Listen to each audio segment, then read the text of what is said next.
Hello, welcome back to Xylem learning. അപ്പോൾ സൈലം ലേണിംഗിന്റെ പുതിയൊരു മലയാളം ക്ലാസ്സിലേക്ക് എല്ലാവർക്കും സ്വാഗതം. ശ്രുതി ടീച്ചറാണ്. നിങ്ങൾ പരീക്ഷാക്കാലത്ത് ഓടി നടക്കുന്നത് എന്തിനു വേണ്ടിയാവും? മാതൃകാ ചോദ്യങ്ങൾക്ക് വേണ്ടിയായിരിക്കും അല്ലേ? എത്ര പഠിച്ചെന്ന് പറയാലും പരീക്ഷാക്കാലത്ത് നമുക്കുണ്ടാകുന്ന ഒരു ടെൻഷൻ ഉണ്ട്. അപ്പോൾ അത് മാറ്റിത്തരാൻ വേണ്ടിയിട്ടാണ് ടീച്ചർ ഇന്നിവിടെ വന്നിരിക്കുന്നത്. എൻ്റെ ഏറ്റവും പ്രിയപ്പെട്ട മക്കൾക്ക് എല്ലാവർക്കും ഒരിക്കൽ കൂടി സൈലത്തിൻ്റെ ക്ലാസ്സുകളിലേക്ക് സ്വാഗതം. അപ്പോൾ പരീക്ഷയെ നമുക്ക് അടിപൊളിയായിട്ട് ചിരിച്ചുകൊണ്ട് നേരിടാം. ഇനിയിപ്പോൾ ചോദ്യപേപ്പർ കാണുന്ന സമയത്ത് അയ്യോ ഇതെങ്ങനെ എഴുതും എന്നാലോചിച്ച് ഇരുന്ന് വിഷമിക്കുകയും ചെയ്യരുത്.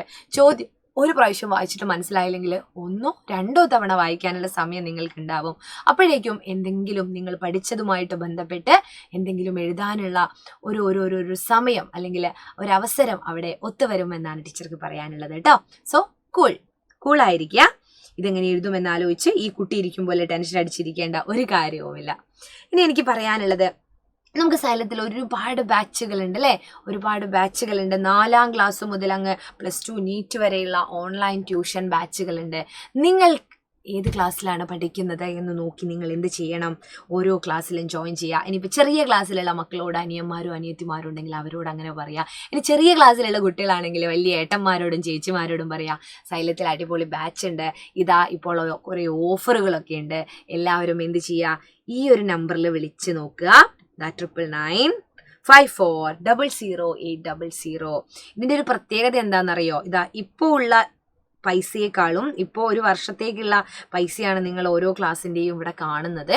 പക്ഷേ ഇപ്പോൾ എന്താണ്, ഓഫറുകൾ വരുന്ന സമയത്ത് 10%, 20% അങ്ങനെ പറയുന്ന ഓഫറുകൾ ഉണ്ടാവും, കൂപ്പൺ കോഡുകൾ ഉണ്ടാവും. അപ്പോൾ ഇപ്പോൾ ഏത് ഓഫറാണ് നിലനിൽക്കുന്നത് എന്നുള്ളതാണ് നിങ്ങൾ നോക്കേണ്ടത്.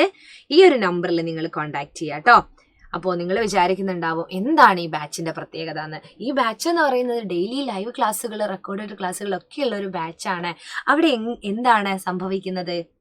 എന്താണ് സാധാരണയിൽ കവിഞ്ഞ് എന്താണ്, ഓരോ യൂണിറ്റൊക്കെ കഴിയുമ്പോൾ യൂണിറ്റ് ടെസ്റ്റൊക്കെ നടത്തും, അതുപോലെ റിവിഷൻ ക്ലാസ്സുകൾ നടത്തും. ഇപ്പോൾ നമ്മുടെ ഓൺലൈൻ ബാച്ചിലുള്ള മക്കൾ എന്ത് ചെയ്യുന്നുണ്ടാവും, ഒരുപാട് തവണ റിവൈസ് ചെയ്ത് എക്സാമൊക്കെ എഴുതി ഓരോ എക്സ്പീരിയൻസ്ഡ് ആയിട്ടുണ്ടാവും. അപ്പോൾ അവർ സ്കൂളിൽ പോയിട്ട് പരീക്ഷ ചെയ്യുന്ന സമയത്ത് അവർക്കത് വളരെ ഈസി ആയിട്ടാണ് ആ പരീക്ഷകൾ അവർക്ക് എഴുതാൻ പറ്റുന്നത് കേട്ടോ.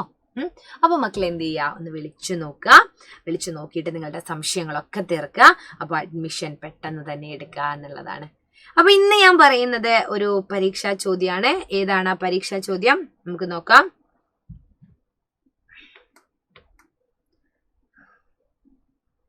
അപ്പോൾ മക്കളെ, ഇന്ന് എനിക്ക് പറയാനുള്ള ചോദ്യം എന്ന് പറയുന്നത് ഇതാ, എല്ലാവർക്കും എളുപ്പത്തിൽ മാർക്ക് നേടാൻ പറ്റുന്ന ഒരു ചോദ്യമാണ്. ആദ്യത്തെ പ്രവർത്തനം ഇതാവാനാണ് സാധ്യത. എ ഗ്രേഡ് അല്ലെങ്കിൽ 5 മാർക്കിന്റെ ചോദ്യമാണിത്. 5 മാർക്ക് അല്ലെങ്കിൽ എ ഗ്രേഡ് എളുപ്പത്തിൽ നേടാൻ പറ്റുന്ന ഒരു ചോദ്യം. കവിത വായിച്ച് ശരി ഉത്തരം ബ്രാക്കറ്റിൽ നിന്നും കണ്ടെത്താൻ. ആ ഓപ്ഷനും തരൂ അല്ലേ? ചിലതിൽ ഓപ്ഷൻ ഉണ്ടാവില്ല, ചിലതിൽ കവിതയായിരിക്കില്ല, ചിലപ്പോൾ എന്തെങ്കിലും ലേഖനത്തിന്റെ ഭാഗമായിരിക്കും, ഒരു ഖണ്ഡികയായിരിക്കും, അല്ലെങ്കിൽ ഒരു കഥയുടെ ഭാഗമായിരിക്കും. അപ്പോൾ മക്കൾ ചെയ്യേണ്ട ഒരു കാര്യം, ഈ കവിത ഒന്ന് നല്ല മനോഹരമായിട്ട് ഒന്ന് വായിച്ചു നോക്കുക, മനസ്സിരുത്തി ഒന്ന് വായിക്കുക. പിന്നെ അടുത്ത ചോദ്യങ്ങൾക്ക് ഉത്തരം എഴുതുക എന്നുള്ളതാണ്. എല്ലാ പരീക്ഷയ്ക്കും കാണുന്ന ഒരു ചോദ്യമാണ്, മാറ്റങ്ങളൊന്നും വരുന്നില്ല. സ്വാഭാവികമായിട്ടും വരുന്ന അല്ലെങ്കിൽ എല്ലാ പരീക്ഷകളിലും കാണുന്ന ഒരു ചോദ്യം എന്നുള്ള രീതിയിൽ ഇത് നമ്മൾ എന്ത് ചെയ്യുക, ആരും വിട്ടുകളയരുത്. ഇത് നിർബന്ധമായും എഴുതേണ്ട ഒരു ചോദ്യവും കൂടിയാണ്. തെച്ചിയും റോസയും തുമ്പയും പൂവിട്ടു ചെമ്പരത്തിപ്പൂ ചിരിച്ചു നിന്നു, പിച്ചയും പിച്ചിയും മുല്ലയും ചേമന്തിയും പൂത്തു പൂമണം തൂകിക്കുണുങ്ങി നിന്നു, ഞാനും വരട്ടെ എന്നോതി നിശാഗന്ധി തൂവെള്ള ചാർത്തി വിടർന്നു നിന്നു, മഞ്ഞയും നീലയും ചുറ്റിയ കോളാമ്പി വേലിക്കരികിലായി കാത്തു നിന്നു, പൂന്തേൻ കുടിച്ചു കുടിച്ചു പൂമ്പാറ്റകൾ പൂക്കാലമായെന്നു മൂളുന്നു വണ്ടുകൾ, പൂന്തേൻ കുടിച്ചു കുടിച്ചു പൂമ്പാറ്റകൾ പൂക്കാലമായെന്നു മൂളുന്നു വണ്ടുകൾ. പൂക്കളെ കുറിച്ചുള്ള മനോഹരമായ ഒരു പാട്ട്. എളുപ്പമാണ് ഈ ഒരു ഭാഗം. ചിലപ്പോൾ ഒരു ഖണ്ഡികയൊക്കെയാ തരുന്നതെങ്കിൽ ഉത്തരം കണ്ടുപിടിക്കാൻ കുറച്ചുകൂടെ ബുദ്ധിമുട്ടുണ്ടാവും. ഇതൊരു ഈണത്തിലൊക്കെ ചൊല്ലി നോക്കിയാൽ ഇപ്പോൾ തന്നെ കവിത ചൊല്ലി കേട്ടപ്പോൾ തന്നെ നിങ്ങൾക്ക് എന്ത് ചെയ്തിട്ടുണ്ടാവും? ചോദ്യം കേട്ടാൽ തന്നെ അതിൻ്റെ ഉത്തരം മനസ്സിലേക്ക് വരാനുള്ള സാധ്യതയുണ്ട്. ചോദ്യങ്ങളിലേക്ക് പോകാം നമുക്ക്. പൂമണം തൂകി നിന്നത് ആരൊക്കെയാണ്? പൂമണം തൂകി നിന്നത് ആരൊക്കെയാണ് എന്നാണ് ചോദിക്കുന്നത്. അപ്പോൾ കുറേ പൂവുകളുടെ പേരുകൾ ഇവിടെ ഉണ്ട്. പക്ഷെ നമുക്ക് എഴുതേണ്ടത് കവിതയിൽ എന്താണോ ചോദിച്ചത് പറഞ്ഞിരിക്കുന്നത് അതാണ്. അപ്പൊ ചോദ്യം ഇതാണ്, പൂമണം തൂകി നിന്നത് ആരൊക്കെയാണ്? ആരൊക്കെയാണ് പൂമണം തൂകി നിന്നത്? തെച്ചിയും റോസയും തുമ്പയും പൂവിട്ടു ചെമ്പരത്തിപ്പൂ ചിരിച്ചു നിന്നു. അത് ചിരിച്ചാണ് നിന്നത്. പിച്ചിയും മുല്ലയും ചേമന്തിയും പൂത്തു പൂമണം തൂകി കുണുങ്ങി നിന്നു. അപ്പോ പൂമണം തൂകി കുണുങ്ങി നിന്നത് ആരൊക്കെയാണ്? പിച്ചിയും മുല്ലയും ചേമന്തിയുമാണ് അല്ലേ? അപ്പൊ നമുക്ക് ഉത്തരം ഇവിടെ ഉണ്ടോ നോക്കാം. പിച്ചിയും മുല്ലയും ചേമന്തിയും, തെച്ചിയും പൂമ്പാറ്റയും തെച്ചിയും, റോസയും തുമ്പയും. ആദ്യത്തെ ഉത്തരം തന്നെ എന്താണ്? നമ്മുടെ ഉത്തരത്തിലേക്ക് നമ്മൾ എത്തുകയാണ്.